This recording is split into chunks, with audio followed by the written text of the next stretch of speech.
Morning students. Today we learn chapter 2 migration, its types, causes and consequences. We start with a story. Ram बाबू एक engineer है जो Bhilai steel plant Chhattisgarh के अंदर काम करते हैं। वहाँ पे वो बिहार में पैदा होते हैं। अपनी इंटरमीडिएट यानी कि 10-12 जो उसने करना होता है वो वहाँ से बिहार से करते हैं कंप्लीट, और उसके बाद सिंदरी झारखंड में चले जाते हैं जहाँ पे वो इंजीनियरिंग डिग्री करते हैं, और उसके बाद भिलाई स्टील प्लांट के अंदर उनको इंजीनियर की जॉब मिल जाती है। और पिछले 31 ईयर्स के साथ साथ लास्ट 31 ईयर वो वहाँ पे अपना बिताते हैं जॉब करते हुए।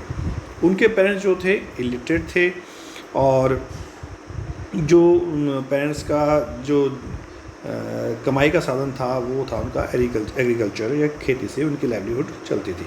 Okay, then Ram Babu has 3 children. अब उन इंजीनियर राम बाबू के 3 बच्चे हैं। फर्स्ट अपना इंटरमीडिएट वहीं भिलाई में जहाँ वो रहते थे उन्होंने वहाँ से किया। उसके बाद फर्दर हायर स्टडीज़ के लिए, एजुकेशन के लिए वो इलाहाबाद और मुंबई चला गया और दिल्ली में एज ए साइंटिस्ट वर्क कर रहा है। सेकंड जो बच्चा था उसने भी हायर एजुकेशन के लिए कई डिफरेंट यूनिवर्सिटीज़ में इंडिया के अंदर घूमा और वो यूएसए में शिफ्ट हो गया, वहाँ पे काम कर रहा है। और थर्ड जो बेटी थी उनकी वो सूरत सेटल हो गई अपने एजुकेशन के बाद में, मैरिज के बाद में। इस तरह से उनके तीनों बच्चे पढ़े लिखे बच्चे हैं, हायर एजुकेशन प्राप्त की उन्होंने और वो सेटल हो गए। तो ये एक सिंपल एक स्टोरी है, एक एग्जांपल है कि राम बाबू जो बिहार के एक छोटे से गांव में था, पढ़ लिख कर आगे आया और अपनी जॉब सेटिस्फेक्शन, अपनी लाइफ, अपने अचीवमेंट के लिए क्या हुआ, उसने एडजस्टमेंट करना स्टार्ट किया और उसके साथ साथ उसने अपने बच्चों को भी आगे बढ़ाया। और ये सारे बच्चे एक जगह बिहार में नहीं है, कोई यूएसए के अंदर है, कोई दिल्ली में है, कोई सूरत में है, कोई कहीं पे भी है। ठीक है, तो डिफरेंट पार्ट में वहाँ पे रह रहे हैं। इसी तरह की स्टोरीज आपको बहुत सी मिल जाएगी। दैट मीन्स माइग्रेशन क्या है? माइग्रेशन हमारा ऐसा एक पार्ट है, पीपल जो एक जगह से दूसरी जगह तक जाते हैं और उसको हम कह सकते हैं कि वो माइग्रेट होते हैं। ठीक है, तो इंडिया के अंदर ये माइग्रेशन एक साथ नहीं आया था। माइग्रेशन जो इंडिया के अंदर है अलग तरीके से यहाँ पे हुआ था। ठीक है, तो इसको हम कह सकते हैं वेव ऑफ माइग्रेशन या ट्रेंड इन माइग्रेशन, किस तरह से हमारा स्टार्ट हुआ। तो बहुत से लोग इंडिया से गए और बहुत से लोग इंडिया में आए। स्टार्टिंग में आपने सुना भारत एक सोने की चिड़िया है, तो यहाँ पे इसको, यहाँ की रिसोर्सेज को यूज़ करने के लिए बहुत से लोग इंडिया आए थे हमेशा, उसकी बात हमने देखी। और अब जो इंडिया से जो लोग हैं वो दूसरी कंट्रीज़ में जाते हैं, तो उसको हम कहते हैं ट्रेंड इन माइग्रेशन या इंडियन डायस्पोरा, हम उसको कह सकते हैं। इसको 3 पार्ट में हम कन्वर्ट करते हैं। फर्स्ट हमारा है कॉलोनियल पीरियड का पार्ट या ब्रिटिश पीरियड हम जिसको कह सकते हैं। उसके अंदर जो लोग आए थे, तो million of Indians labour were sent to the countries, अलग अलग कंट्रीज़ में गए, ब्रिटिशर्स ने भेजी, जिसके अंदर मॉरिशस या कैरिबियन आइलैंड वगैरह, फिजी, साउथ अफ्रीका वगैरह, इस तरह के खूब से आइलैंड वगैरह हमारे यहाँ थे जहाँ से लोग दूसरी जगह पे गए। ओके, तो ब्रिटिशर्स ने इन जगह, जैसे यहाँ पे ट्रिनिडाड है, टोबैगो है, गुयाना है, मॉरिशस है, कैरिबियन है, फिजी है या साउथ अफ्रीका है, यहाँ पे जो है ब्रिटिशर्स ने भेजे थे। जबकि फ्रेंच और जर्मन जो लोग थे उन्होंने हमारे यहाँ के इंडियन जो पीपल थे उनको रीयूनियन आइलैंड के अंदर या गुआडेलॉप या मार्टिनिक या सूरिनाम, इन जगह पे यहाँ पे भेजे थे। फ्रांसीसी और हम कह सकते हैं फ्रेंच और या डच पीपल जो थे और जो अपने पोर्तुगीज़ थे वो उनके थ्रू हमारे यहाँ के गोवा और दमन दीव से जो लोग थे उनको अंगोला, मोजाम्बिक या अदर कंट्रीज़ के अंदर लाखों लोगों को भेजा। किस लिए? प्लांटेशन, एग्रीकल्चर करने के लिए भेजा था। ठीक है, all in such migration were covered under the time bound contract known as a Girmit act. Girmit act क्या था? इंडियन माइग्रेशन एक्ट था। इसके थ्रू उनको वहाँ पे भेजा जाता था और इसके अंदर वो एक एग्रीमेंट करते थे जिसमें उनको काफ़ी साल तक, 5 साल, 10 साल, 15 साल तक वहीं पे रखा जाता था वो वापस घर नहीं आ सकते थे अपनी इच्छा से। इस तरह का ये एक एक्ट बना हुआ था, उसके अंदर ज़बरदस्ती इनको भेज दिया जाता था, वहीं उनको बसना भी पड़ता था और कई जने वहीं बस जाते थे, फिर 15-15 सालों के बाद में वापस कोई आता ही नहीं था, या उनको लेबर क्लास चाहिए थी। तो ये अपने काम कराने के लिए ब्रिटिशर्स या जितने भी यूरोपियन कंट्रीज़ की जो कॉलोनी डेवलप करते थे वो उनको लेके जाते थे। ये हमारा फर्स्ट पीरियड है या फर्स्ट वेव ऑफ माइग्रेशन कह सकते हैं हम इसको। उसके बाद आती है हमारे पास second wave of migration. Second wave of migration के अंदर क्या हुआ कि कुछ चेंजेस आना स्टार्ट हुआ, ट्रेंड थोड़ा सा चेंज हुआ। हमारा यहाँ से जो नेबरिंग कंट्री है उसमें से उसके अंदर प्रोफेशनल्स, आर्टिशियंस और ट्रेडर्स, फैक्ट्री वर्कर्स, ये सब जो है इकोनॉमी के लिए या अपने अपॉर्चुनिटी करने के लिए, अपने जॉब अपॉर्चुनिटीज़ बनाने के लिए Thailand, Malaysia, Singapore, Indonesia, Brunei और अफ्रीकन कंट्रीज़ के अंदर लोग गए। ये थोड़ा सा वेव बाद में आया था। यहाँ पे सेमी स्किल्ड लेबर्स ज़्यादा चाहिए थी। जब पेट्रोल वगैरह अफ्रीकन कंट्रीज़ में निकलने लग गया तो वहाँ पे सेमी स्किल्ड लेबर्स वगैरह चाहिए थी। ऑयल बूम उसको हम कह सकते हैं, 1970s के आसपास की बात है ये। तो उस समय यहाँ से लोग सेमी स्किल्ड जैसे टेक्नीशियन हो गए, इलेक्ट्रिशियन हो गए, आपके ड्राइवर हो गए, इस तरह के बहुत से जो प्लम्बर हो गए, ये सारे लोग वहाँ पे भेजे गए वहाँ पे। तो ये लोग यहाँ से आउटफ्लो हुआ हमारा। उसके साथ हमारे पास आती है थर्ड वेव आती है। थर्ड वेव के अंदर क्या हुआ कि जो माइग्रेंट्स थे वो प्रोफेशनल्स हो गए, यानी कि हाईली स्किल्ड लेबर जो होगी कह सकते हैं उसको, प्रोफेशनल्स हो गए, जिसमें डॉक्टर्स, इंजीनियर्स वगैरह ये 70-80s के बाद में जो माइग्रेंट होने यहाँ से स्टार्ट होना शुरू हुए। और ये लोग कहाँ गए, ये यूएसए, इनकी जो पसंद थी यूएसए में, Canada, UK, Australia, New Zealand, Germany, इन कंट्रीज़ के अंदर गए, वहाँ पे प्रोफेशनल्स की डिमांड थी। तो इस तरह से हम देख सकते हैं। और लिबरलाइजेशन जब हुआ उसके बाद तो नॉलेज बेस्ड इंडस्ट्रीज भी आ गई, केपीओ आया, बीपीओ आया, तो इसने भी जो है बहुत से लोगों को एक जगह से दूसरी जगह जाने पे मजबूर कर दिया कह सकते हैं, या लोगों की इच्छा होने लगी, या ग्लोबलाइजेशन होने की वजह से लोग एक जगह से दूसरी जगह जाने लगे। तो ये माइग्रेंट होने के 3 स्टेजेस हमारे पास थे, या 3 तरह के हम ट्रेंड कह सकते हैं कि माइग्रेंट किस तरह हुआ। स्टार्टिंग में जो माइग्रेशन था कॉलोनियल पीरियड के अंदर लेबर क्लास थी या प्लांटेशन वर्कर थे। सेकंड के अंदर हमारे पास सेमी स्किल्ड लेबर्स थी, ठीक है, जो इंडस्ट्रियल रिवोल्यूशन होने के कारण, ऑयल रिफाइनरीज वगैरह लगने के कारण और दूसरे कारण के कंट्री से बाहर गए। और जो रिसेंट टाइम है हमारा थर्ड जो यहाँ पे प्रोफेशनल डॉक्टर्स, इंजीनियर्स जो है, ये सारे लोग बाहर जाने स्टार्ट हुए और डेवलप्ड कंट्रीज़ के अंदर जाना शुरू हो गए। अब हम बात करते हैं कुछ थोड़ा सा आगे चलते हैं यहाँ पे कि ये माइग्रेशन को पता कैसे चलता है हमें। तो जब भी सेंसस होता है हमारा, फर्स्ट माइग्रेशन जो हमें पता लगा था कि 80-81 के अंदर जो हमारा फर्स्ट सेंसस हुआ था, वहाँ से हमने थोड़ा सा माइग्रेशन का पता करना स्टार्ट किया। उसमें से हमें डाटा में मिला कि जो लोग बाहर जा रहे हैं, अब उस डाटा रिकॉर्ड किया जाता था कि कौन से बेस पे, प्लेस ऑफ बर्थ के आधार पर हमने उसको कि कहाँ पैदा हुआ, और उसके बाद जब हम काउंटिंग कर रहे हैं उस समय वो व्यक्ति कहाँ पे था, वहाँ क्यों पहुँचा, किस कारण से पहुँचा, ये रीज़न है। तो first major modification was introduce in 1961 census by bringing in 2 additional component. क्या चीज़ लेके आए 61 के अंदर? 2 हमने यहाँ पे इसमें अमेंडमेंट किए। प्लेस ऑफ बर्थ का किया पहला, उसमें प्लेस ऑफ बर्थ जोड़ना स्टार्ट किया कि अगर प्लेस ऑफ बर्थ है तो विलेज और टाउन कौन सा आपका, और दूसरा ड्यूरेशन ऑफ रेजिडेंस, अगर आप कहीं और से आए, कहीं और जन्म पैदा हुए हैं तो वहाँ कितने साल से आप वहाँ रह रहे हैं, ये चीज़ें हमने पूछना स्टार्ट कर दिया उसके अंदर, ठीक है। इसके बाद थोड़ा सा और कुछ इसमें सुधार किया फर्दर 1971 में, कुछ और एडिशनल इन्फॉर्मेशन हमने शुरू कर दिया कि प्लेस ऑफ लास्ट रेजिडेंस क्या है, ठीक है। ये reason for the migration from place of last residence, वहाँ से आने का रीज़न क्या है, कारण क्या है, ये हमने 71 और 81 के अंदर इसके अंदर कुछ एडिशनल इन्फॉर्मेशन स्टार्ट करना शुरू किया, ताकि हमें पता लगे कि लोग किन कारणों से एक जगह से दूसरी जगह मूव करते हैं। तो टोटल मिला के जितने भी सेंसस हुए उनसे हमें 2 क्वेश्चंस आजकल हम जो पूछे जाते हैं सेंसस में वो हमारे पास आते हैं। फर्स्ट हमारे पास है कि is the person born in village और टाउन, ठीक है, या इसको हम कह सकते हैं कि जो अपना क्या व्यक्ति वहाँ पे पैदा हुआ है जहाँ से हम ये जानना चाहता है।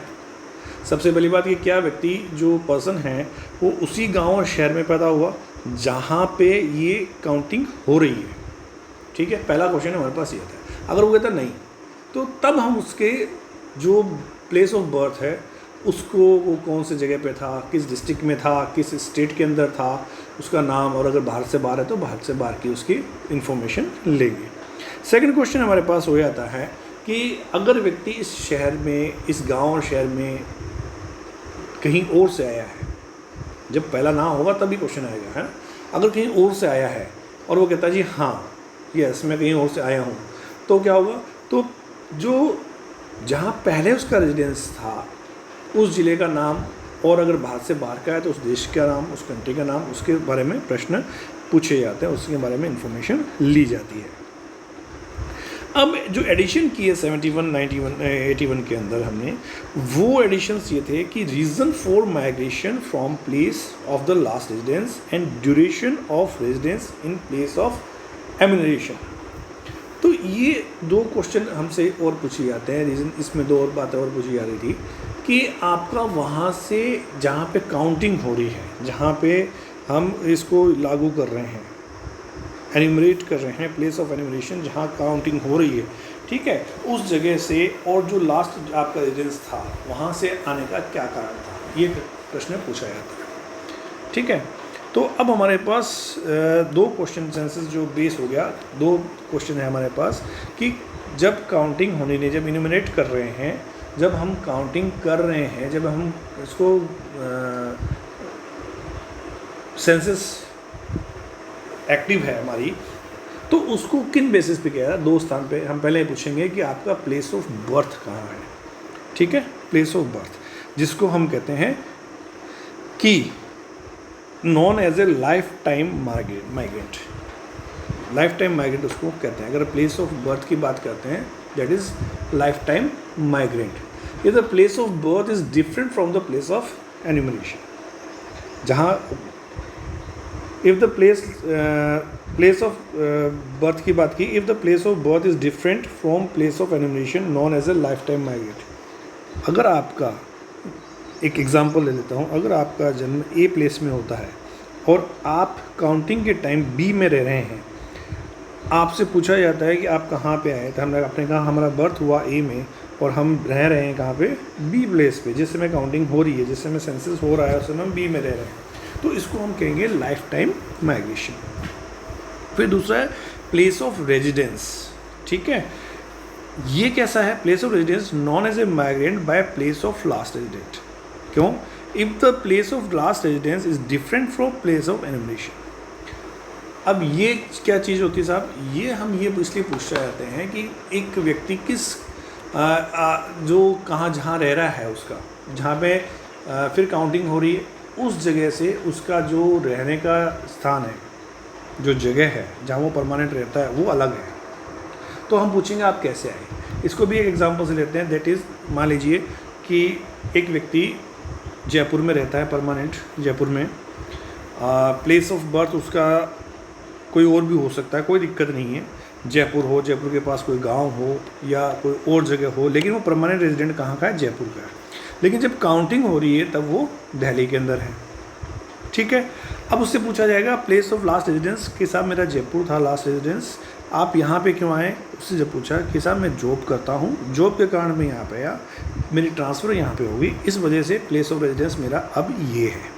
जब काउंटिंग हो रही तब मेरा प्लेस ऑफ, लेकिन मैं परमानेंट रेजिडेंट कहाँ का हूँ, जयपुर का हूँ, और जॉब ख़त्म होते ही, मेरा ट्रांसफ़र होते ही मैं वापस जयपुर जा सकता हूँ। हो सकता है मेरा ट्रांसफ़र हैदराबाद हो जाए तो मैं वहाँ चला जाऊँ, कलकत्ता हो जाए वहाँ चला जाऊँ, ठीक है। तो एक रीज़न, ये क्यों पूछे जा रहे हैं क्वेश्चन, ये रीज़न फाइंड आउट करने के लिए क्वेश्चन पूछे जा रहे हैं, ओके।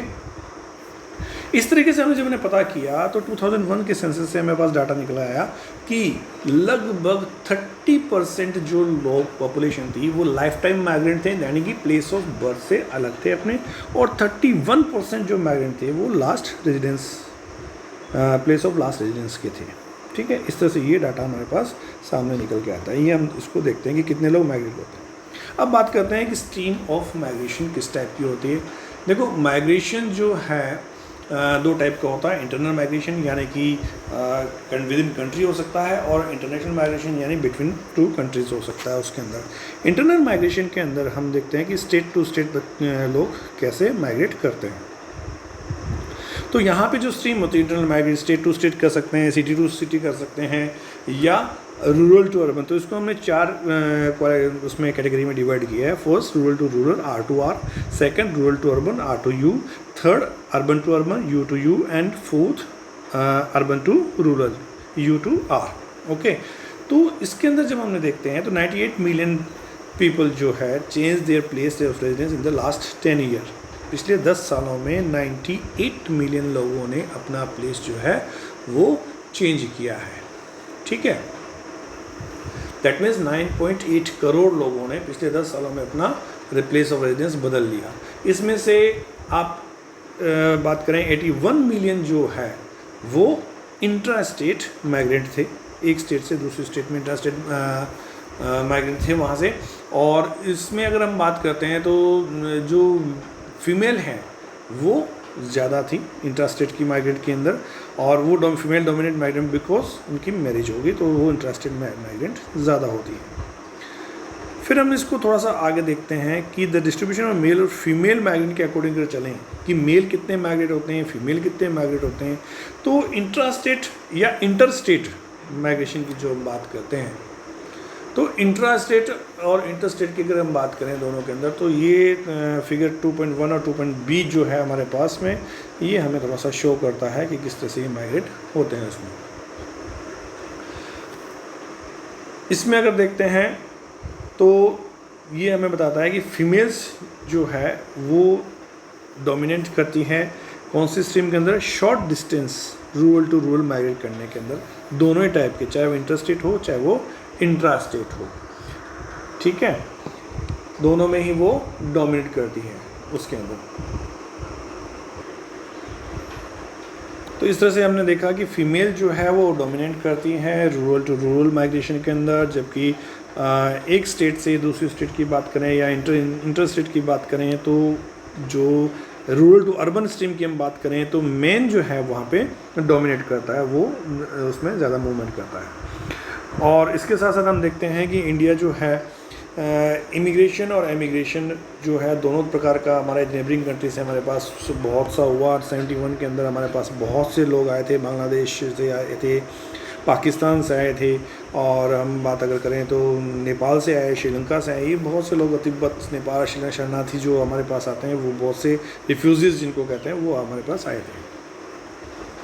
तो 96% come from the neighbouring countries, that is Bangladesh. सबसे ज़्यादा बांग्लादेश से हमारे पास आए थे, करीब 3 मिलियन पीपल वहाँ से आए हमारे पास, 30 लाख लोग जिसको हम कह सकते हैं।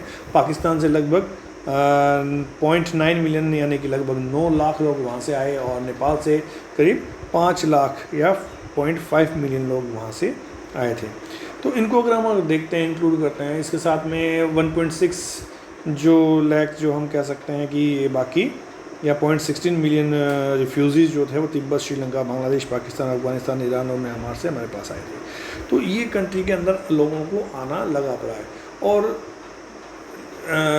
ऐसा जो पूरा काउंटिंग करके अगर हम देखते हैं, मोटा मोटा सा अगर देखें, हम इसको ब्रॉडली काउंट करें तो 110 कंट्री, 110 कंट्रीज़ के अंदर करीब 20 मिलियन पीपल जो है इंडिया के वो फैले हुए, लगभग 2 करोड़ लोग जो हैं वो 110 देशों में इंडिया के गए हुए हैं। तो जितने आए हैं उससे ज़्यादा हमारे यहाँ से गए भी हैं। तो इमिग्रेंट और एमिग्रेंट्स जो हैं वो बराबर हमारे यहाँ पे चलते रहे हैं उसके अंदर। चलिए थोड़ा सा आगे चलते हैं। स्पैरल वेरिएशन एंड माइग्रेंट की हम बात करते हैं। तो स्टेट वो कौन कौन सी है जहाँ से लोग ज़्यादा जाते हैं या कहाँ से लोग आते हैं?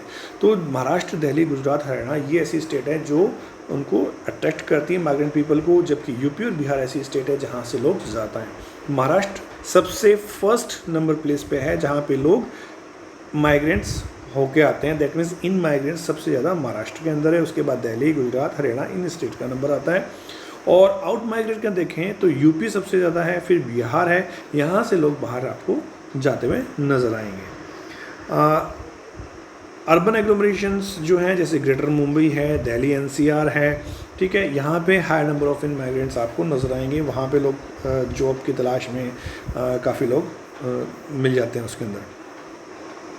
अब these differences are largely due to the size of state in which these urban agglomeration are located. In urban agglomeration के साथ में, urban agglomeration कहते हैं एक बड़ी सिटी के साथ में कोई छोटी सिटी अगर उसके साथ मिल जाती हैं तो उनको urban agglomeration कहा जाता है। अब अगर हम बात करें इसके साथ में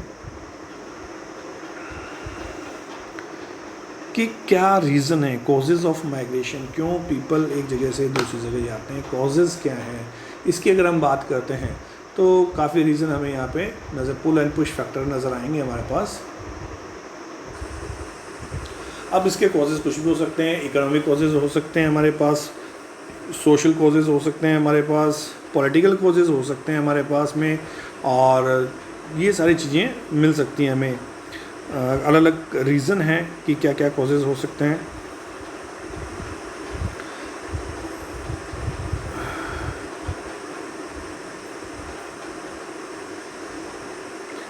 तो इसको हम mostly pull and push factor के रूप में देखते हैं। पुल फैक्टर वो होते हैं this causes people to leave their place of residence और ओरिजिन, जहाँ के वो हैं वहाँ से उनको जाने पे मजबूर करते हैं। पुल फैक्टर वो हैं जो अट्रैक्ट करते हैं लोगों को, जो दूसरे लोगों को अपने पास बुलाने का काम करते हैं। ये दोनों अलग हो सकते हैं। अब rural to urban migration mainly होता है, क्या रीज़न क्या है उसके, दैट मीन्स जो पुश फैक्टर क्या है वहाँ के, पॉवर्टी, गरीबी के कारण, high population, pressure on the land, agriculture करने के लिए जगह नहीं है हमारे पास, एग्रीकल्चर की लिमिटेशन है हमारे पास, इंफ्रास्ट्रक्चर नहीं है हमारे पास, फैसिलिटीज़ नहीं है, हेल्थ केयर फैसिलिटीज़ नहीं है, एजुकेशन फैसिलिटीज़ नहीं है, तो लोग जाएंगे। और पुल फैक्टर क्या होगा, इसका उल्टा हो जाएगा, आपको जॉब अपॉर्चुनिटी मिल जाएगी, आपको अच्छी एजुकेशन मिलेगी, आपको अच्छा इंफ्रास्ट्रक्चर मिल जाएगा, आपको हेल्थ फैसिलिटीज़ मिलेगी। इसका उल्टा जो होगा पुल फैक्टर्स हो जाएगा। इसी तरह कुछ नेचुरल एक्टिविटीज़ हो सकती हैं, फ्लड आ गया, ड्रॉट आ गया, साइक्लोन है, स्टॉर्म्स हैं, अर्थक्वेक आ गए। कुछ पॉलिटिकल एक्टिविटीज़ हो सकती हैं, वहाँ पे कोई वॉर छिड़ गई है, सिविल वॉर की कंडीशन हो गई है, या जो है लोगों को कोई रिलीजियस एक्टिविटी हो गई है, या आपस में कुछ ऐसी एक्टिविटी हो गई है, एक धर्म के लोग दूसरे धर्म के लोगों को निकाल रहे हैं या आपस में लड़ रहे हैं वहाँ पे, तो लोग शांति के लिए वहाँ से छोड़ के दूसरी स्टेट में चले जाते हैं। तो ये पुल एंड पुश फैक्टर आपको नज़र आएंगे, काफ़ी सारे इसमें आप देख सकते हैं। तो नेचुरल भी हो सकते हैं, मैन मेड भी हो सकते हैं, इकोनॉमिक भी हो सकते हैं, कमाई के लिए भी आप जा सकते हैं, सोशल भी हो सकते हैं। तो इस तरह के पुल और पुश फैक्टर आपको दो। Better opportunities, availability of regular work, relatively higher wages के लिए जा सकते हैं, better opportunity for education, better health facilities, ये पुल फैक्टर्स आ गए। तो ये हमारे पुल एंड पुश फैक्टर है। इसको आप जितना देखेंगे, अब इसको हम एग्जामिन करते हैं कि फीमेल के ऊपर इसका क्या फ़र्क पड़ता है, या मेल और फीमेल के अंदर इसको क्या दोनों में अलग अलग या एक जैसा इनके ऊपर असर पड़ता है या अलग अलग है। तो ये हमने देखा कि work and employment has remain the main cause of the male migrant, लगभग 38%, while it is only 3% of females. काम के लिए 38% मेल लोग बाहर जाते हैं, जबकि फीमेल जो है वो केवल 3% के आसपास उनका ये डाटा रहता है हमारे पास, काम का करने के लिए नहीं जाते हैं, उसके 3% से ऊपर नहीं आता। इसके कॉन्ट्रास्ट में अगर हम देखें तो इसके कॉन्ट्रेरी हमें 65% ऑफ फीमेल जो है वो अपने पेरेंटल हाउस से दूसरी जगह जाती हैं, माइग्रेट होती हैं ड्यू टू मैरिज के कारण जाती है। और मेघालय को छोड़ के बाकी इंडिया में यही एक ट्रेंड रहता है। मेघालय का ट्रेंड थोड़ा सा अलग है, ठीक है, क्योंकि मेघालय के अंदर वहाँ का कस्टम जो है वो अलग है, वहाँ पे मेल जो है वो अपना घर छोड़ के फीमेल के यहाँ आता है, तो ये मेघालय का कस्टम थोड़ा सा अलग हो गया वहाँ पे। देन कॉन्सिक्वेंसेस देखते हैं। अब माइग्रेट होने के बाद इसके परिणाम क्या हैं, कॉन्सिक्वेंसेस क्या हैं, क्या रिजल्ट आता है इसका। तो कॉन्सिक्वेंसेस को हम दोनों तरफ आएगा, एक तरफ नहीं आएगा। सोर्स जहाँ से निकला है व्यक्ति वहाँ से, और प्लेस ऑफ डेस्टिनेशन जहाँ वो पहुँचा है वहाँ पे, उन दोनों जगह आते हैं। और ये कॉन्सिक्वेंसेस जैसे मैंने बात की, इकोनॉमिक हो सकता है, सोशल है, कल्चर है, पॉलिटिकल है, और डेमोग्राफिक तो है ही है। इसके अंदर तीनों टाइप के आएंगे। पहले इकोनॉमिक कॉन्सिक्वेंसेस देखते हैं। अब major benefit of the source is the remedies. इसके पॉजिटिव और नेगेटिव दोनों इफ़ेक्ट्स हो सकते हैं कि पॉजिटिव क्या है, नेगेटिव क्या है। तो पॉजिटिव इफेक्ट हमको ये मिलता है कि हमें रेमिडीज़ मिलता है। रेमिडीज़ दैट मीन्स हमें खूब पैसा वहाँ से आता है। 11 बिलियन डॉलर्स US डॉलर के अंदर रेमिडीज़ हमको मिली इंटरनेशनल माइग्रेंट होने की वजह से। पंजाब, केरला, तमिलनाडु ये सबसे ज़्यादा इंटरनेशनल माइग्रेंट्स के लोग यहाँ पे जाते हैं। वो अपने रिश्तेदारों को वो पैसा भेजते हैं, अपने घर वालों को पैसा भेजते हैं, और वो सारा पैसा क्या काम आता है, या तो घर बनाने के काम आता है, या खाने पीने की चीज़ें यूज़ करने, मैरिज के काम आता है, या हॉस्पिटल में ट्रीटमेंट करने के काम आता है पेरेंट्स के लिए, बच्चों की एजुकेशन के लिए काम आता है, या लैंड मकान बना दिए। यहाँ पे एक व्यक्ति गया, एक भाई गया, उसने बाकी भाइयों के मकान बना दिए, बच्चों की शादी कर दी, छोटे भाइयों की शादी कर दी, और उनको एजुकेशन प्रोवाइड करा दिया। तो इन सब चीज़ों के में ये रेमेडीज़ काम आती है। दैट मीन्स पैसा कमाया गया जाता है, पैसा बाहर के देशों में कमाया जाता है, और वो यहाँ पे आके खर्च होता है हमारे देश के अंदर। तो इकोनॉमी हमारी बेटर होती है, यानी जो सोर्स है जहाँ से व्यक्ति गया है उसकी इकोनॉमी वहाँ पे बेटर हुई। तो इसके अंदर सबसे पंजाब, हरियाणा और केरल, तमिलनाडु वगैरह ये सबसे आगे रहते हैं। तो इसी तरह से इंटरस्टेट की हम बात करते हैं, तो जैसे यूपी, बिहार, उड़ीसा, आंध्र प्रदेश, हिमाचल प्रदेश, यहाँ से जो लोग जाते हैं वो अपने घर वालों को पैसा भेजते हैं, और वहाँ की इकोनॉमी बेटर होती है। जो महाराष्ट्र वगैरह जाके वहाँ से आते हैं, और रूरल एरिया से जो निकलते हैं, ईस्टर्न जो यूपी, बिहार, मध्य प्रदेश, उड़ीसा, यहाँ पे वो पंजाब, हरियाणा, वेस्टर्न जो स्टेट है हमारी, यूपी, इन जगहों पे आते हैं जहाँ ग्रीन रेवोल्यूशन का इफेक्ट पड़ गया। वो एग्रीकल्चर की लेबर वगैरह करने आते हैं, वो बाहर नहीं आते, कंट्री के अंदर भी। तो स्टेट टू स्टेट भी उनका जो इकोनॉमिक कंडीशन है वो स्टेट टू स्टेट भी अपने पैसा कमा के अपने स्टेट में भेजेंगे, वहाँ पे भी वही काम होगा। उनके घर वालों की इलाज के पे पैसा खर्च होगा, उनके ट्रीटमेंट के लिए पैसा खर्च होगा, उनके घर बनाने के लिए पैसा खर्च होगा, उनका लोन चुकाने के लिए पैसा खर्च होगा, उनकी मैरिज करने के लिए पैसा खर्च होगा। ठीक है, लेकिन इसका दूसरा पक्ष अगर हम देखें, दैट इज़ नेगेटिव इम्पैक्ट अगर हम देखते हैं या कॉन्सिक्वेंसेस की बात करें, तो जो लोग यहाँ से गए हैं वो उसमें कुछ ना कुछ कैपेबिलिटीज़ हैं, कुछ एबिलिटीज़ हैं, तो वो यहाँ से गया है। दैट मीन्स कि हमारा जो स्किल्ड लेबर है, हमारा जो अच्छा लेबर है, वो क्या हुआ, यहाँ से बाहर चला गया।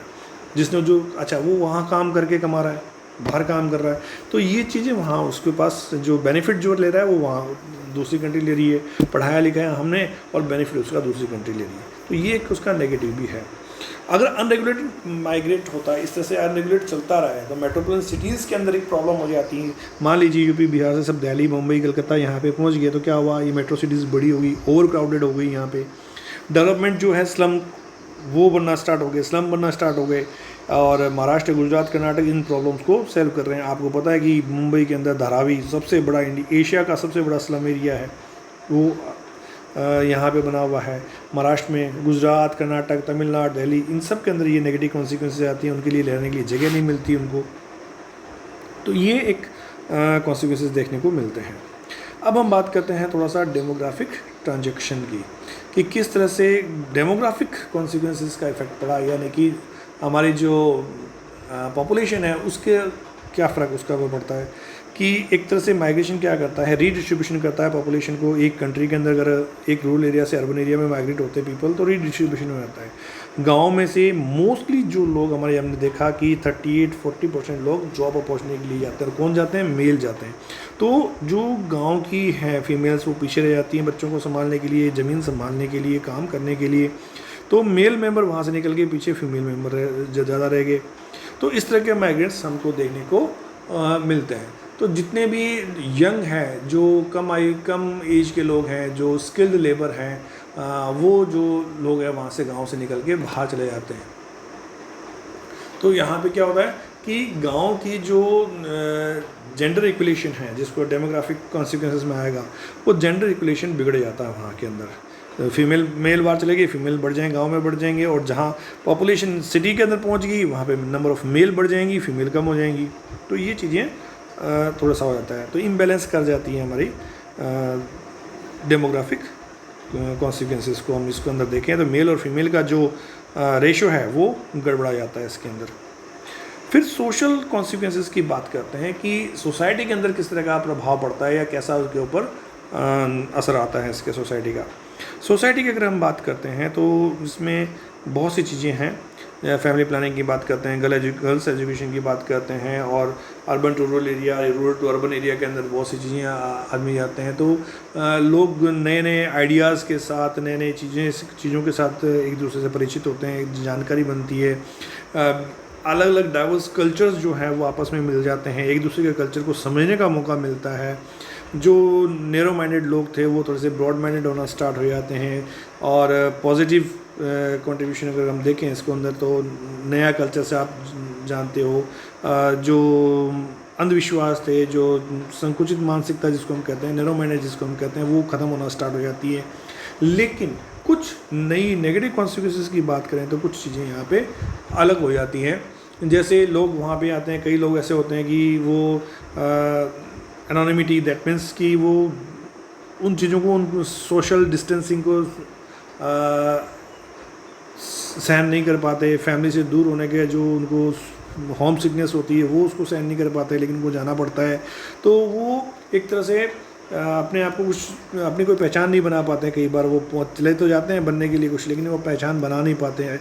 तो वो क्या होते हैं, गुमनामी के अंधेरे में चले जाते हैं, और इस तरह से वो क्या होगा कि वो ड्रग के अब्यूज़ और दूसरी चीज़ें में इन्वॉल्व हो जाएंगे, एंटी सोशल एक्टिविटीज़ के अंदर इन्वॉल्व हो जाएंगे, क्राइम के अंदर इन्वॉल्व हो जाएंगे।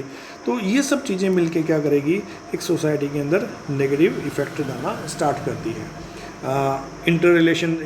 इंटरकास्ट मैरिज स्टार्ट हो जाएंगी, वहाँ पे आपको अलग अलग कल्चर के लोग एक साथ मिलना स्टार्ट हो जाएंगे। तो ये सब चीज़ें भी हमारे उसके सोसाइटी के ऊपर असर डालती है। तो पॉजिटिव नेगेटिव इफ़ेक्ट्स दोनों इसके अंदर आपको मिलेंगे। अब हम बात करते हैं कि माइग्रेशन के एनवायरमेंटल कॉन्सिक्वेंसेस क्या होंगे।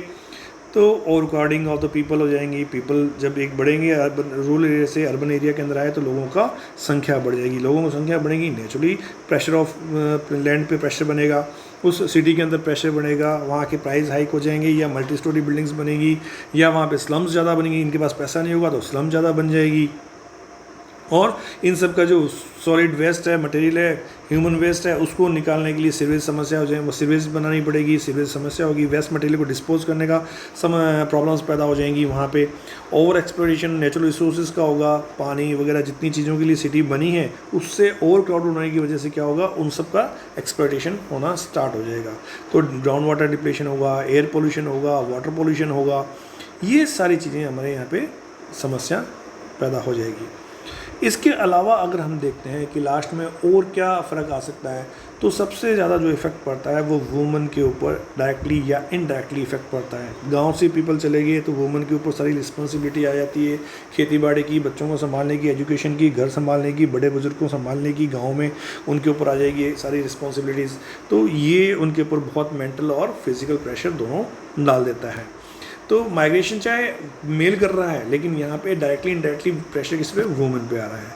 तो इसलिए, और कई बार वुमेन जो है वो एजुकेशन के लिए उसको बाहर जाती है, उसको काम करने के लिए बाहर जाना पड़ता है, तो उसके अंदर जो है उसकी फैसिलिटी भी उसको बढ़ती है। तो यहाँ पे भी पॉजिटिव नेगेटिव इफेक्ट्स उसको देखने को आपको मिलेगा। अगर हम रेमेडीज़ की बात करें, रेमिटेंस की बात कर रहे थे कि जिस तरह से अगर बेनिफिट है एक सोर्स के लिए, तो जो सोर्स के लिए एक लॉस ये भी है कि वहाँ से स्किल्ड पीपल जो है वो बाहर चले गए हैं और वो निकल गए हैं। तो इस तरह से हमने देखा कि पूरा वर्ल्ड जो है आजकल एक ग्लोबल मार्केट बना हुआ है, और उस ग्लोबल मार्केट अंदर इंडस्ट्री इकोनॉमिक्स भी आ रही हैं और ग्लोबलाइजेशन भी हो रहा है, नए नए चीज़ें भी निकल रही है, नए नए अपॉर्चुनिटीज़ मिल रही हैं, तो लोग जा भी रहे हैं, आ भी रहे हैं। तो ये इस तरह से जो इकोनॉमी है वो काफ़ी तेज़ी से चेंज हो रही है, और माइग्रेंट पीपल उनको काफ़ी इफ़ेक्ट करते हैं। तो ये इस तरह से माइग्रेंट और इसके टाइप्स हमारे पास टोटल मिला के रहते हैं, और इसके कॉन्सिक्वेंसेस। Thank you.